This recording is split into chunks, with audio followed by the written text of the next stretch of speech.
All right. Hey, can you see everything okay?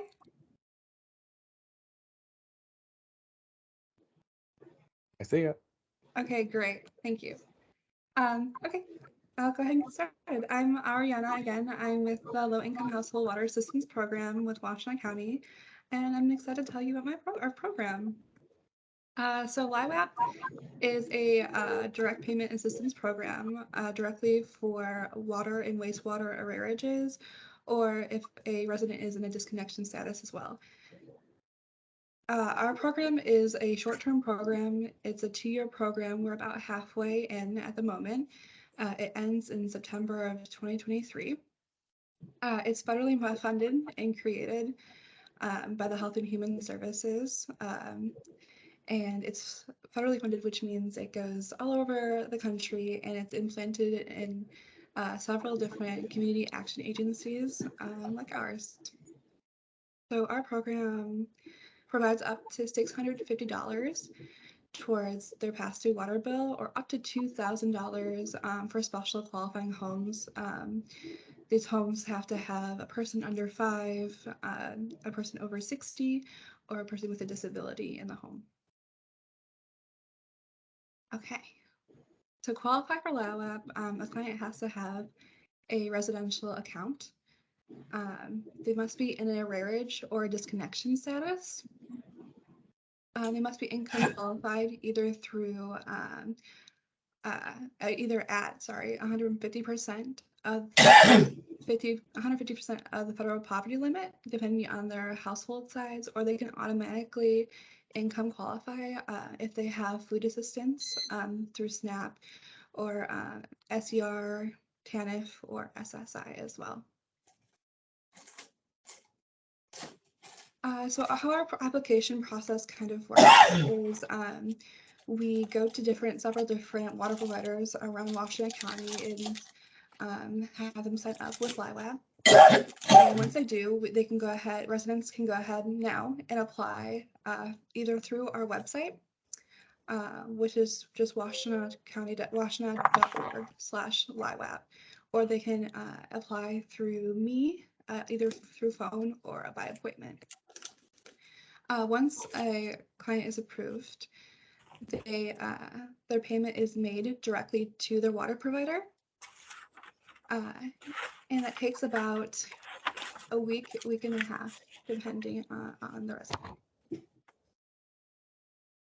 So our current water providers that we're working with right now is Dexter, Milan, Saline, Superior Township, Sylvan, Manchester, and Ypsi. And we're soon to be adding Ann Arbor and Pittsfield Township soon.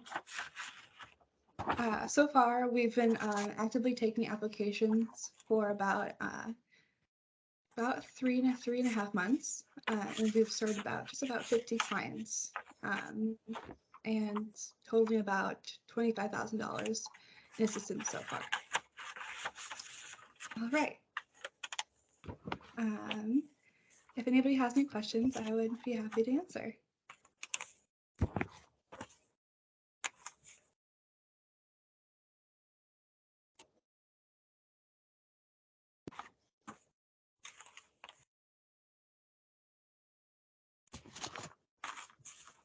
Alrighty.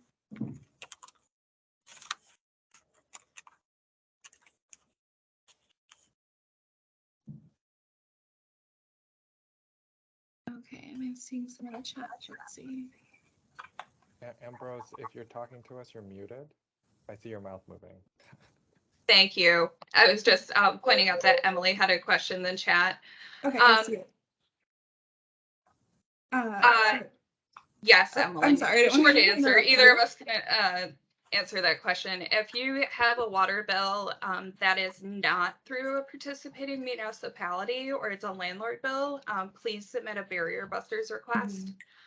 We can also help provide additional funding for those that weren't completely covered by LIWAP. Absolutely. All right, does anyone else have any questions about LIWAP?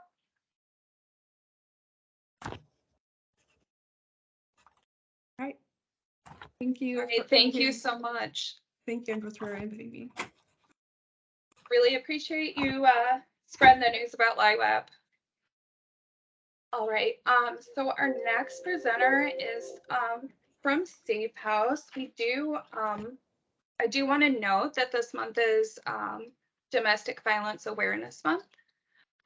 So Laura Pointer will be, Dane, the Speakers Bureau Coordinator from SafeHouse, is here to talk to us today about their overview of their programming and a lot of updates. Take it away, Laura, whenever you're ready.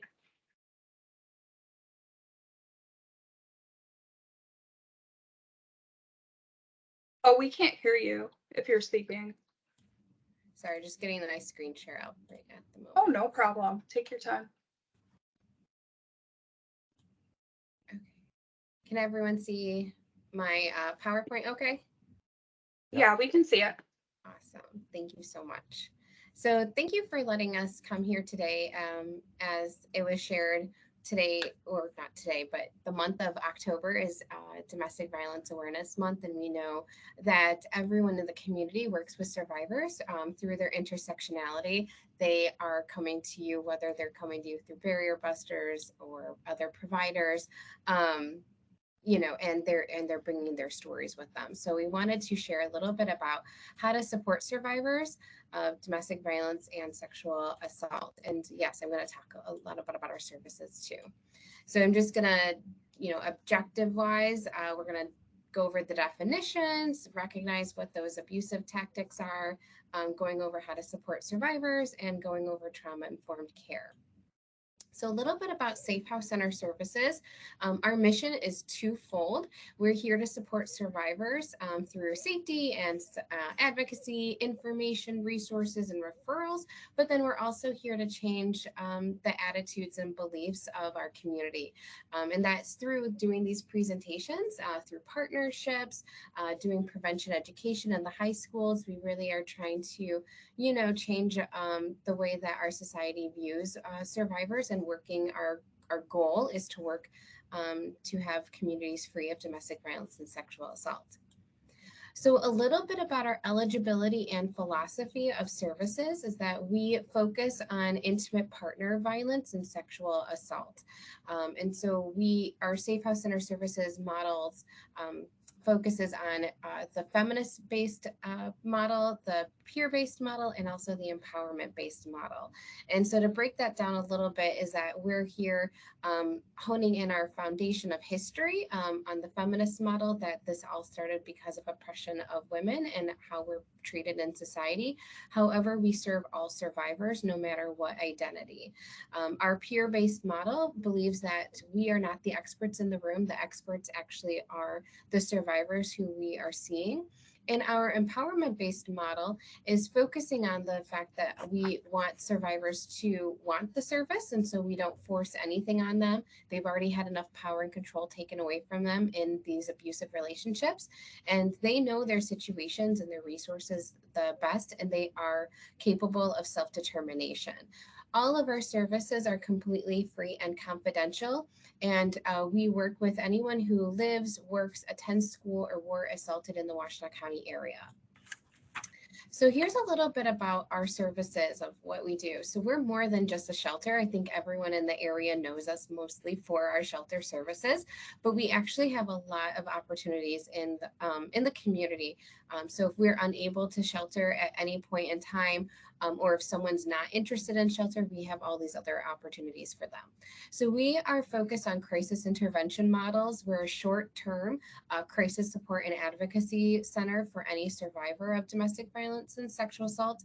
And I should say also, we service 14 years and up with parental consent. So any survivor, whether it's their teen, you know, they're a teen survivor with teen dating violence, or a domestic violence survivor and they're in a adult relationship as well. Our services, we have domestic violence services, and we also have sexual assault services. Our sexual assault services, it doesn't matter what age the sexual assault happened, they just have to identify as a sexual assault survivor. We have individual crisis support programs, and then we also have group support programs. Most of our individual and group support programs right now are being held on Zoom. And so we have that opportunity for someone who is interested in doing it virtually at this time. We also have legal advocacy programs that is for survivors who are going through the court proceedings, whether it's a criminal court proceeding or a civil court proceeding. We work with survivors through understanding what that court process looks like, what their rights are, and how to help support them through that process. We also have a 24-hour response teams program. We have an MOU with the police departments and with the hospitals. So if a survivor shows up to any of those places, they actually contact us. So if you are working with a survivor and you're unsure of what to do next, if you are interested and you can share that they can go to the hospital setting and that they will actually see us, we respond in person to the hospitals and the police departments right when the report is taken. We have our community outreach program, which does presentations, tablings, and prevention education in the community. We are in the works of recruiting for our Teen Voice Volunteer program, where teens get to create a campaign, and we're going to launch that campaign next year. So if you know any Washtenaw County high school students who are interested in volunteering and an opportunity of sharing their passion, we have that application open. We also have a 24-hour helpline program. Those services are available to anyone to call. You don't have to be in crisis. So if you need a telephone number, you can also just call us. We have a huge 150-page resource manual, and that is available to anyone who is working with a survivor or a family friend, if you're trying to understand like what to do next, or even a survivor trying to get into services, they can call our helpline 24/7. We have housing partnerships that are available to survivors who are working in our services. So they would be connected with one of our advocates in that process. And then we also have our shelter and children's program. So our shelter is a temporary 35-day stay program for survivors fleeing domestic violence. And we work with connecting those families through supports, getting them referrals and resources as well. So those are a little bit about our services. So let's talk about what is domestic violence and sexual assault. At the end of the day, it's all about power and control. So this is our power and control wheel. It was created out of Duluth, Minnesota. And the idea around it is that the abusers want power and control. So that is what is in the middle of the wheel. And then they use different patterns of tactics in order to take and maintain power and control over others. So they'll use emotional abuse or intimidation or economic abuse. And it's not just a one-time thing. They will continue using this pattern throughout this process in order to have that power and control over someone. Sexual and physical violence are on the outside of the wheel. Those tools are used to continue to oppress people in relationships, and they're always a threat of happening. And so it's really important for us to understand that these are the different tactics that people experience, and it's a showcase of that power imbalance that can happen within relationships when they want to use the foundation of power and control in order to maintain power within relationships. And the other thing is sexual assault. So sexual assault is the any sexual act, whether it's touching or penetration, without having consent. And there are three main forms that are being used: coercion, intimidation, and also force, as a way of perpetuating sexual assault within the community. And so people usually will think about coercion as crossing someone's boundaries. Intimidation might be a person of power, and then using force is like physically holding someone down or using a weapon or threatening to use a weapon as well.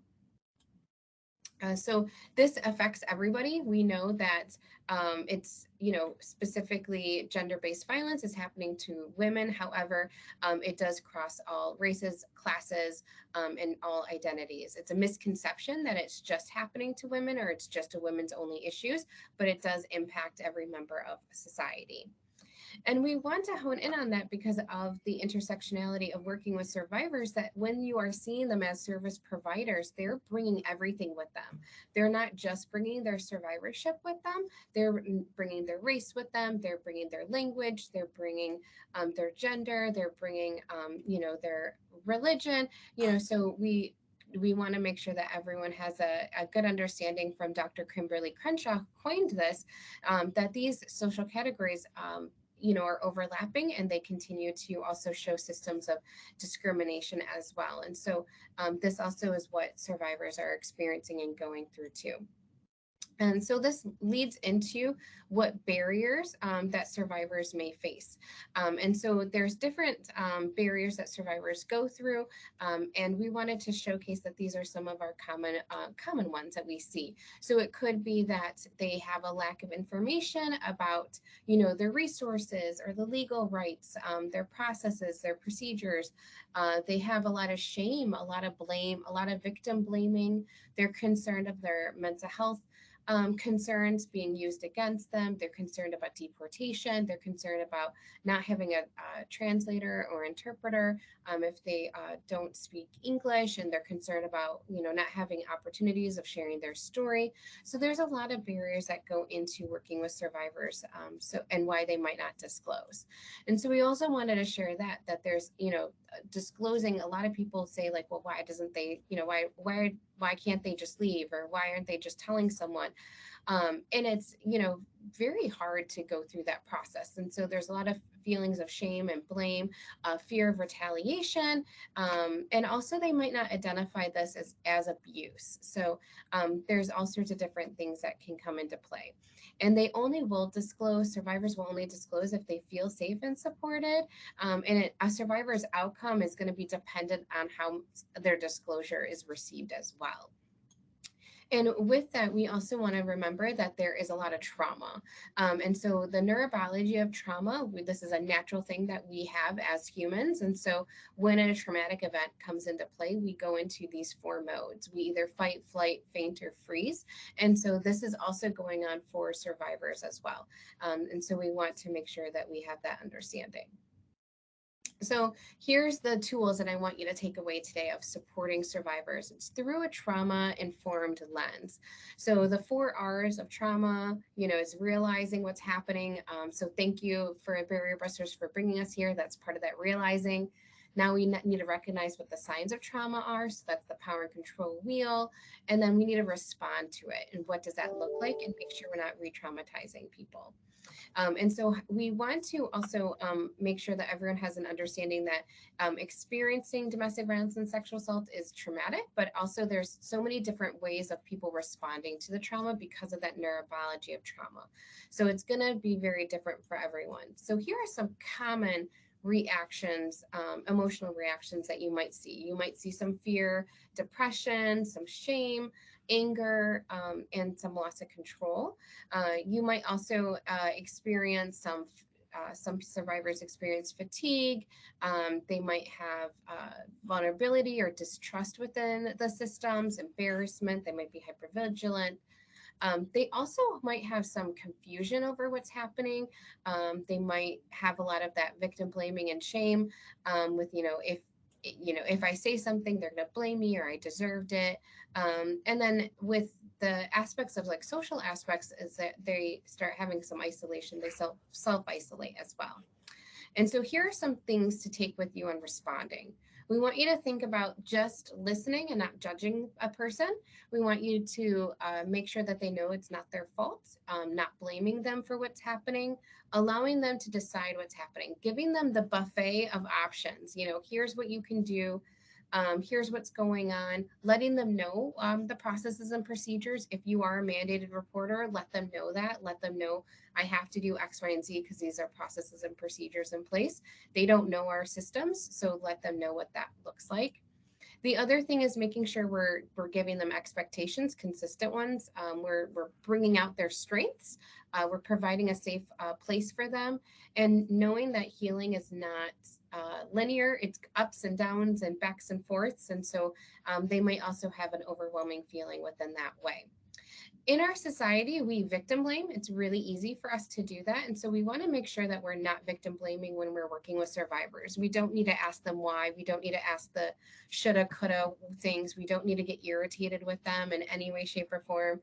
We just need to be there with them through that process. And so some of the common things you can say to someone is, I believe you, or it's not your fault. You did nothing wrong. Thank you for sharing this information with me. And this is how I can help. And part of the process with helping is providing them just basic safety planning. So safety planning is, a personal plan of action, just like a fire safety, tornado safety. We have all these safety plans in place. So think about what that looks like for you, and what looks like for a survivor. We're not saying you have to be the experts. You can always give them our telephone number and we will safety plan with them, until the very detail. But we all want just everyone to have an understanding that safety planning could just mean call SafeHouse Center. That is a safety plan. And so, just having an open conversation with them. And with safety planning with them, we safety plan with them, like, are you in a relationship? Are you exiting the relationship? What are the physical things? What are the emotional things? How are you keeping yourself safe? What are you doing for self-care? And talking about self-care, we talk about it with survivors, but we also need to talk about it with you as the providers. And so what is self-care? And so recognizing that it's important that sometimes people get frustrated with working with survivors, and they don't have a good understanding of what that looks like and being with a survivor. And so it's okay to say, I'm not the expert in the room, and refer them to other services. It's not appropriate to disclose your own trauma or your own abuse or what you've done in the past. That's not trauma-informed best practices. And so we want to make sure that we're meeting the survivor where they're at and focusing on what they're looking for. And so how to connect survivors to SafeHouse Center services. We have 3 things going on. We have walk-in services that are available right now. We just changed our hours to 9 to 2 p.m. Monday through Friday due to staffing shortages. And then we have our 24-hour helpline, which anyone can call. And then we have our 24-hour response team, which that phone number, for the response team is at the hospitals and the police department. So they can, if someone shows up, they will call us out.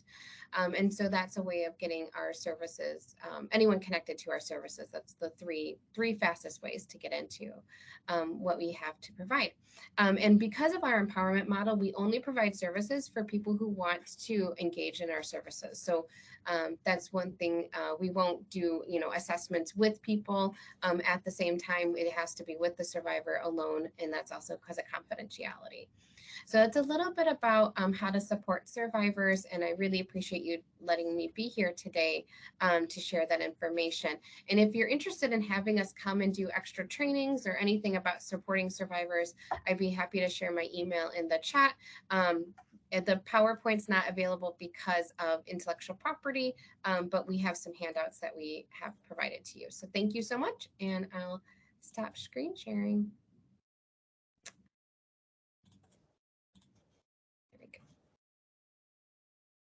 If anyone has any questions, please feel free to ask.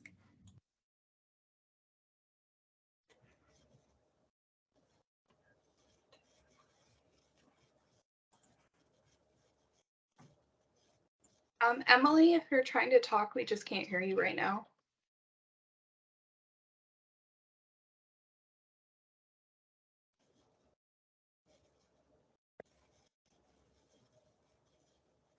We still can't hear you. If you could put it in the chat if you did have a question.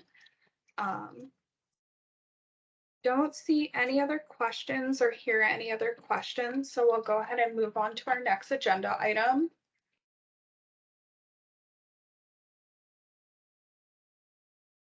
So next we'll be having a presentation from Dr. Philip Chang, who's been doing a lot of interesting research with the Henry Ford Department of Health and Henry Ford Health Services and the Department of Sleep Medicine. So he'll be giving kind of just an overview of what he's doing for treatment and also what he's doing for research. Whenever you're ready, Philip.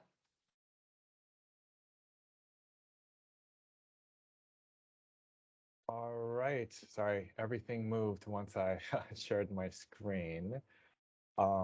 So hopefully folks can see the screen or my screen Yes, we share. can see it. Fantastic. All right. Well, thank you so much, first of all, for including us in this meeting. This is my very first Barriers Busters meeting, so it was really great to see the prior presenters.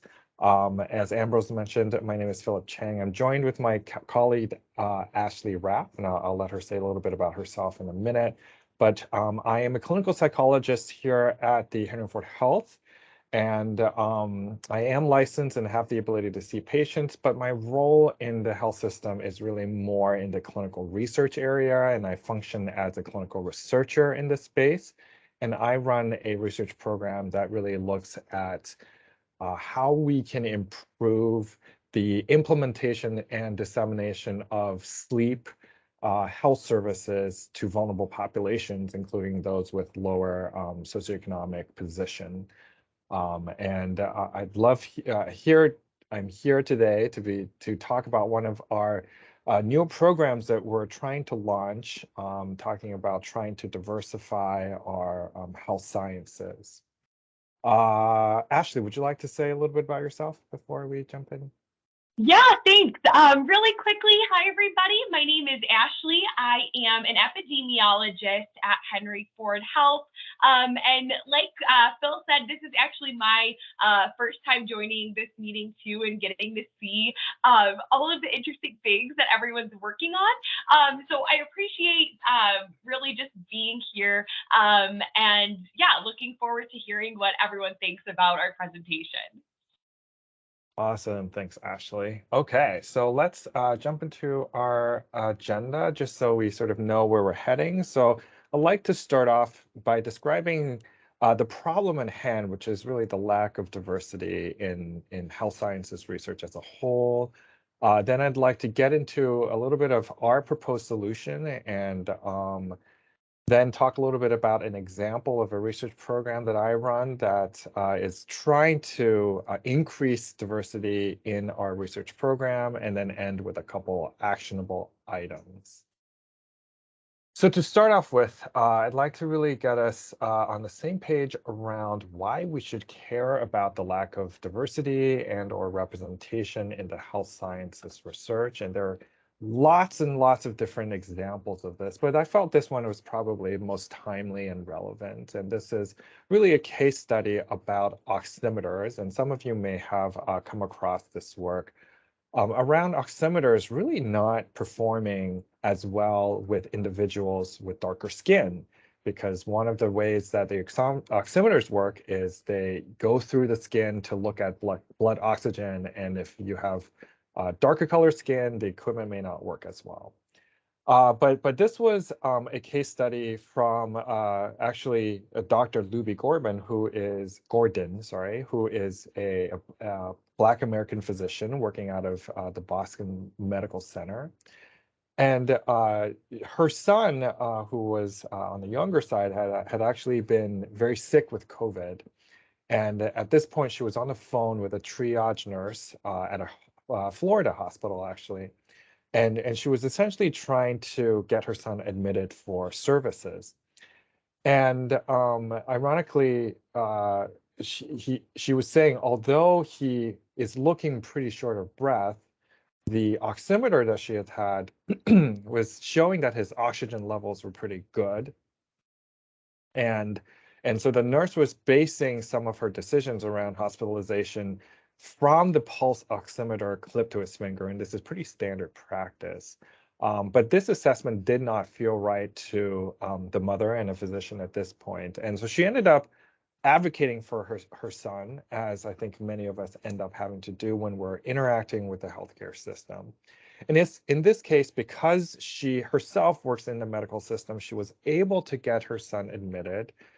And when later her son was admitted, they ended up doing a more invasive test to measure blood oxygen, and indeed showed that his oxygen levels were dangerously low.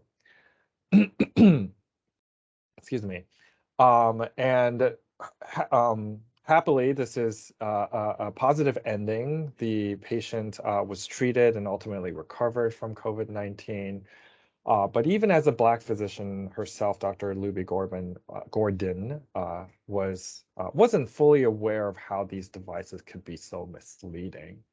And this is just one example of how when research is done that's overrepresented with white folks or with people with pale skin, it leads to problems in generalizability that impacts whether or not people receive care and ultimately whether or not people live. And so this is coming out of another research recent paper that looked at, on the left-hand side, you see a bar graph with occult hypoxemia, which is essentially when the oximeter readings are fine, but when they then measure with the more invasive method that they ended up not fine. And as you can see, compared to white folks with paler skin at the very right-hand side of that bar, which is much smaller, the rates of basically misdiagnosis of hypoxemia in Asian and Black, as well as non-Black Hispanic populations, are significantly higher. In Asian and Black individuals, it's looking like about twice or even more than twice as high. And if you just look at the pie chart on the right-hand side, and this is the distribution of people who have this misdiagnosis, and looking at the distribution between white and BIPOC individuals, you see that even though the population of white individuals in this country, I think the latest estimate is around 65-ish%, white folks are quite a bit underrepresented in this misdiagnosis category, which essentially shows us that the consequence of the validation and the trials that went into developing not just the oximeter, but also in using the oximeter in triaging, just did not have representation in a way that generalizes to the whole population. And in fact, if you look at clinical trials as a whole, you see that white folks are overrepresented. So this is a graph where this is the differential in percentage of representation, with 0 being exactly aligned with the proportion in the population. So you see, when you look at white folks, they are overrepresented by about 24%, whereas Black and Hispanic folks are significantly underrepresented, with Black folks being at a minus 63% and Hispanic folks at minus 94%. That's pretty abysmal, right?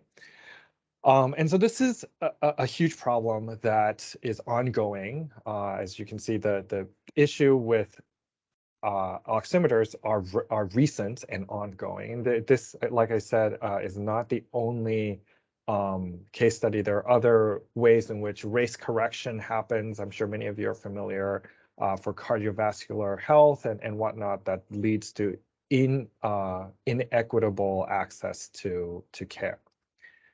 So our team at Henry Ford has really become interested in doing something about this. We would like to be the change that we want to see in this space. And in particular, because Henry Ford has a lot of experience in being in the community in terms of our clinical relationships, we'd really like to start to build that out into our research space as well. So one of the things that we would really be interested in doing is build community engagement around our research divisions.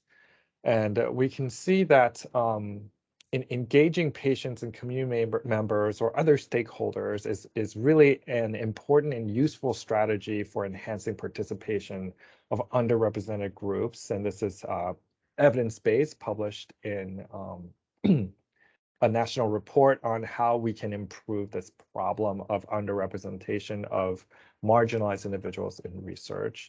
So this is one thing that we're really trying to do, and the Barriers Busters meeting seems like a great place to begin to connect with community stakeholders like yourself. Oftentimes researchers will also say, well, maybe the individuals that aren't represented in research don't want to participate in research. And that there's a lot of evidence now to say that that is just not true. In fact, the evidence shows that when you ask marginalized or underrepresented individuals to participate, more than likely they are interested in participating. Now, that's, of course, we need to acknowledge that there has been historical injustices that have led to mistrust of medical centers in general, and that's certainly something we have to work around. But I think building those relationships from the ground up is another way to really help with that. So to that point, one of our goals is to begin to build an advisory council so that we can really take a grassroots community engaged approach to understand barriers and facilitators of research engagement in our local communities.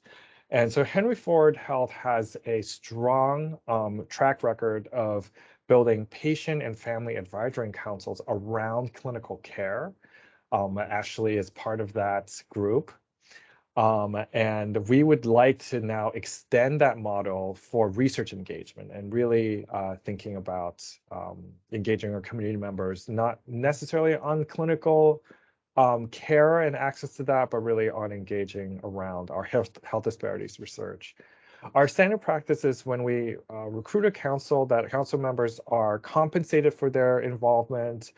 And involvement essentially is showing up to regular meetings. They tend to start off with monthly, and then sometimes they move to quarterly.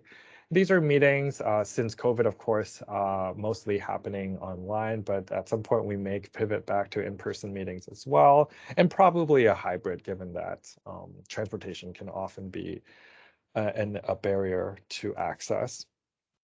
And in these meetings, we'd like to discuss and brainstorm around ways to enhance research engagement within our local communities. Another thing that we're very interested in is establishing an online community. And the goal of this is to bring together the Henry Ford Health Sciences researchers as well as the community members. And we're certainly open to hearing about ways in which we can build this. But as a starting point, we're thinking about a quarterly newsletter that really describes some of the emergent research findings relevant to the community. It could be our own, as well as research that we've been keeping our fingers on the pulse of. We'd also love for this to be able to be the opportunity to announce ways to engage with clinical research at Henry Ford.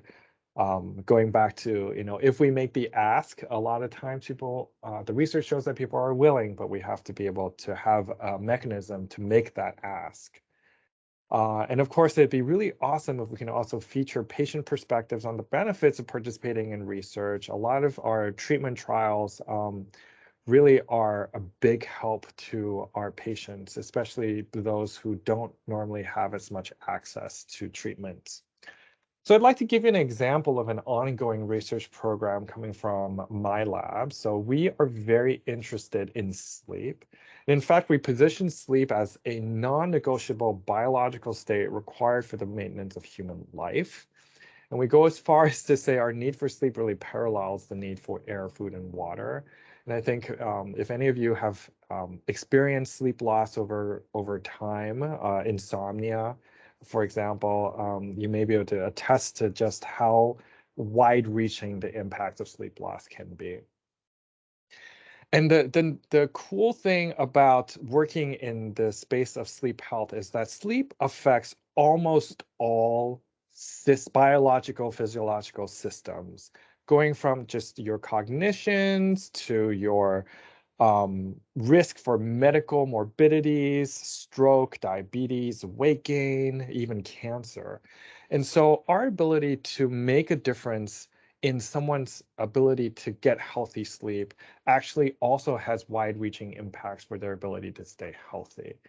And in fact, this is the way that I think about sleep, which is that it impacts all 4 of the main pillars of quality of life. And I'll just give you a few examples. These are by no means the only examples, but I'm hoping to give you something to kind of hold on to. So let's start with health.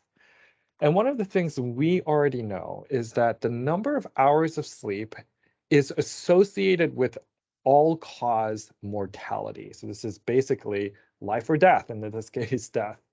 And we see a U-shaped curve. This has been replicated not just for all-cause mortality, but also across multiple morbidities like diabetes and cardiovascular health.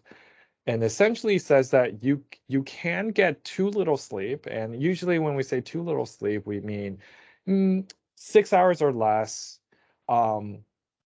And that's been associated with an uptick in risk for death. There's also evidence that sleeping too much is also associated with a higher risk for mortality, although we tend to think about this as being confounded by the fact that people who have more illnesses tend to just sleep longer, sometimes because of just lack of mobility, but also in terms of just having less energy, et cetera. So we don't tend to think of this as causal. It's hard to study this causally because, as you can imagine, it's unethical to sleep deprive someone and see if they die or not. It's not something we necessarily want to do. So these are correlational, but there is certainly a strong relationship that has been replicated.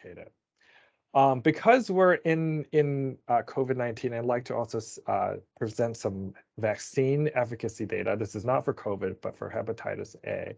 And basically, there is evidence from this study to show that if you sleep deprive someone and then you give them a vaccine, they actually don't develop antibodies as effectively over time as those who are allowed to sleep. And so, of course, we haven't been able to do this in the COVID-19 vaccines yet, but I would certainly expect to see a similar trend. So another reason why sleep is important to our health. Now, in terms of work, we know that if you have insomnia, you're much more likely to have things, absenteeism, which is hours of missing work. And so you can see here, I believe these are percentages. The individuals with insomnia are much, much higher or much, much more at risk of missing work than those with good sleepers. And of course, when we're talking about people with low income, these are folks who don't necessarily have accrued paid time off, for example, and missing work is missed income, which can be very disruptive. And then presenteeism is essentially impaired productivity at work, and you see a similar trend here. And in fact, the effect is even larger than absenteeism.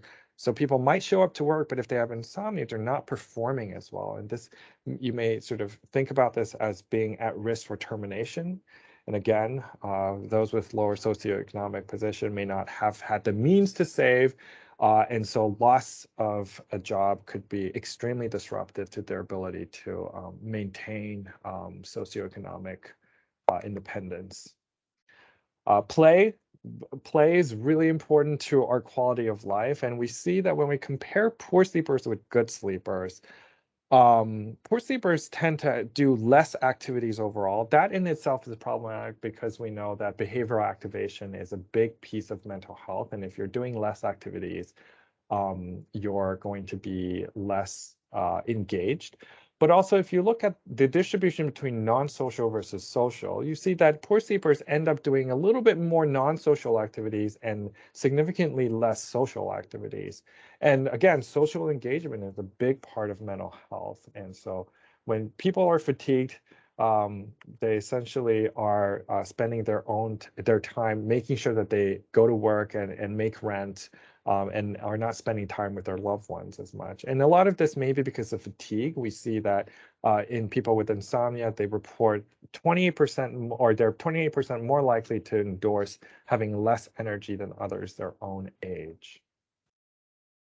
So that's play. Now, what about love? Well, there's also been an interesting study looking at married couples, and they find that when looking at married and or just in a romantic relationship, if one partner has bad sleep and the other partner doesn't,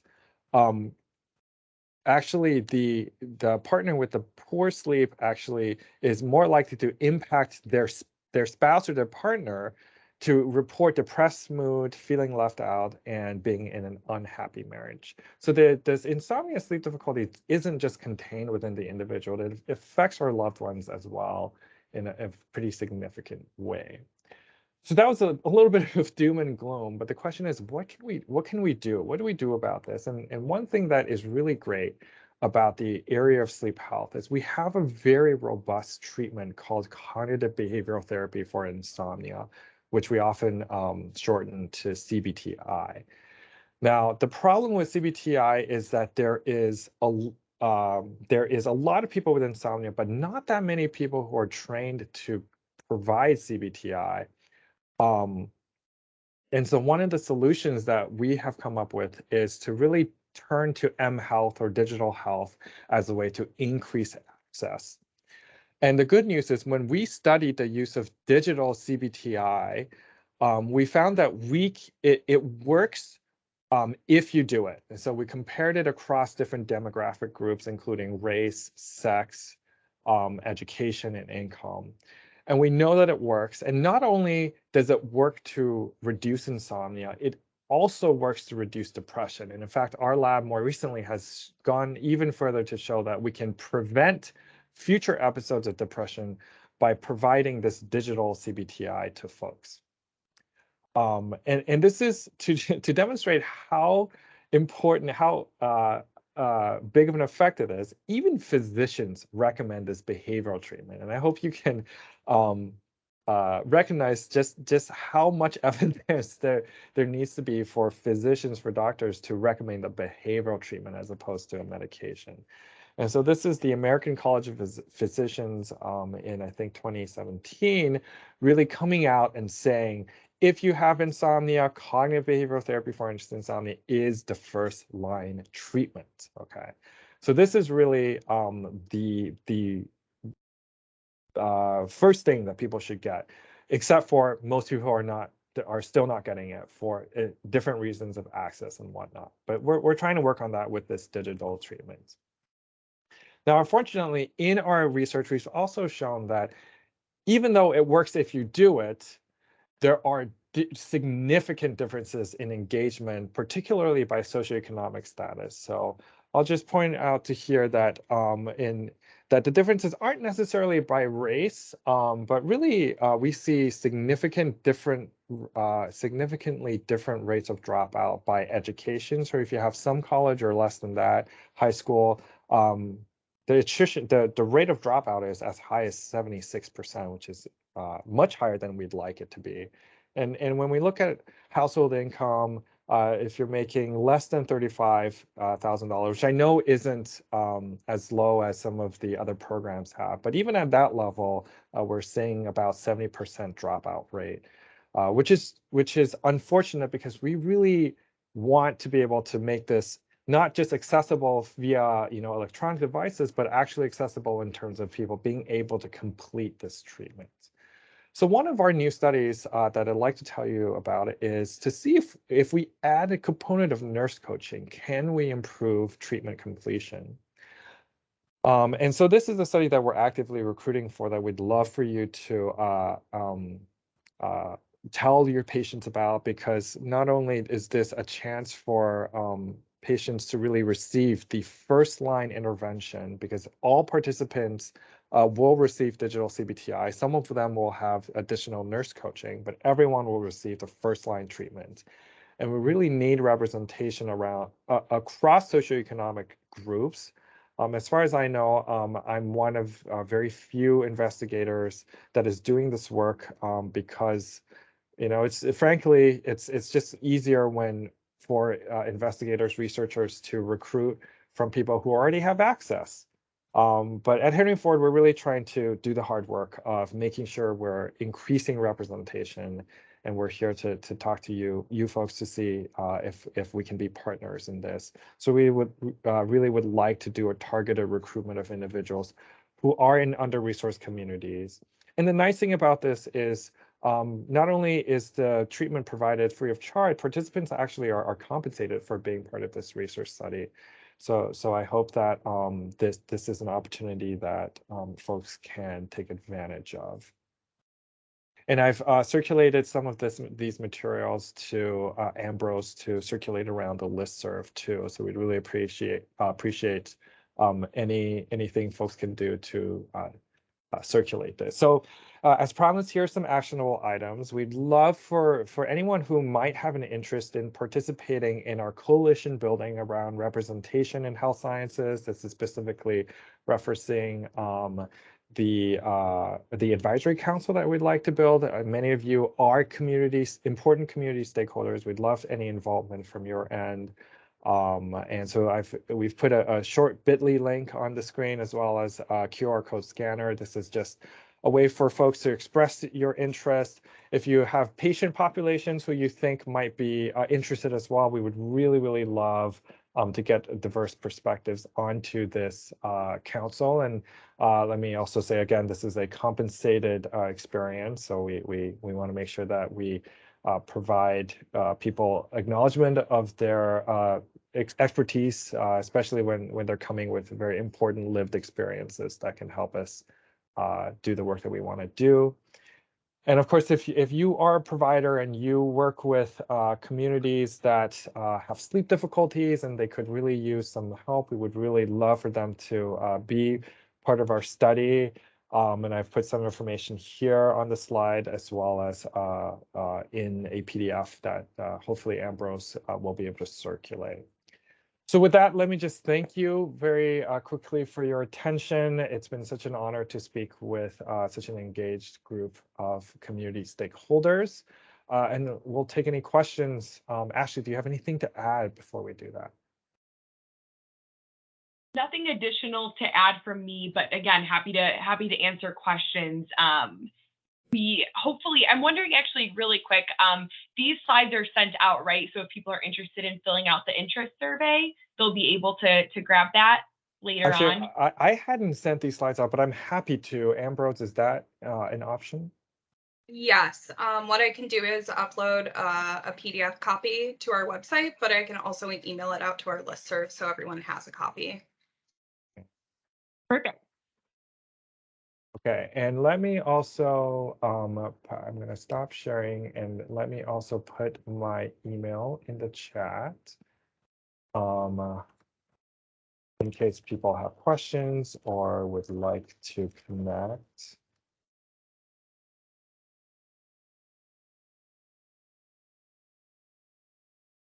Happy to answer any questions about sleep too. I know sleep can be important to folks.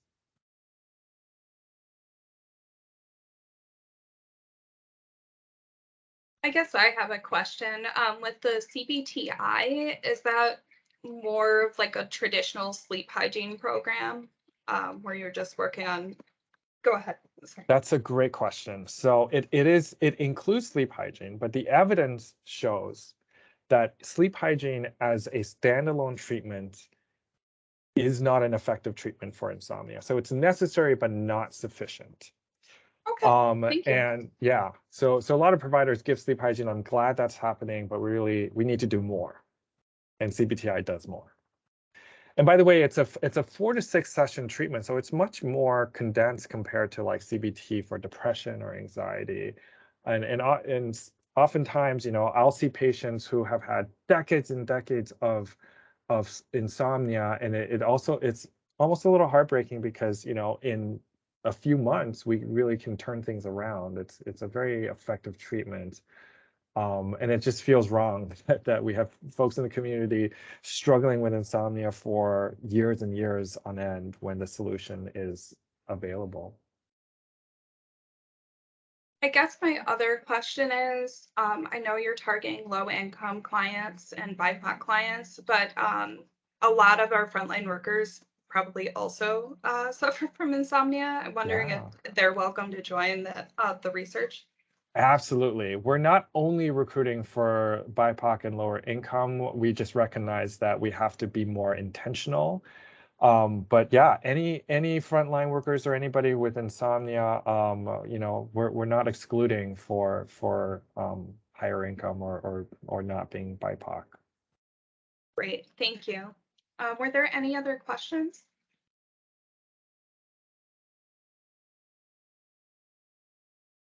All right, thank you guys so much for coming out. I learned so much. I hope that was valuable for our members, for sure, especially when it affects so many areas of life. I am going to go ahead and give our Barrier Busters funding update. So as you'll see, we have quite a bit of funding available in our countywide flexible fund. I don't anticipate running out of funding in November, but as you guys know, the SARA program is ending, so we're expecting to see more utility requests this winter, especially around rising utility rates. But we will definitely keep you guys updated on any changes to funding related to that. We do also have Pittsfield Township funds. Just make sure that you're using MapWasha to verify that the address is in Pittsfield Township. If anyone has any questions on how to do that, I'm more than happy to walk folks through it. We do also have utilities and housing money for residents of Ann Arbor. And again, just make sure that they're in the city of Ann Arbor for that fund. And then we have the Ann Arbor Water Assistance Fund. That's open to Ann Arbor city residents only who are being billed to the city of Ann Arbor. But other water bills can definitely be applied for the Washtenaw County funds.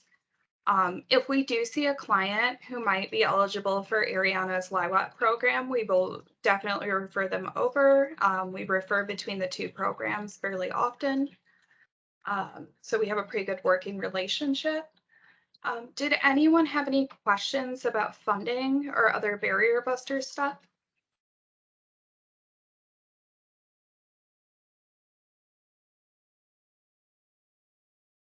All right, hearing none and seeing none, we'll go ahead and adjourn the formal meeting. If you guys want to stick around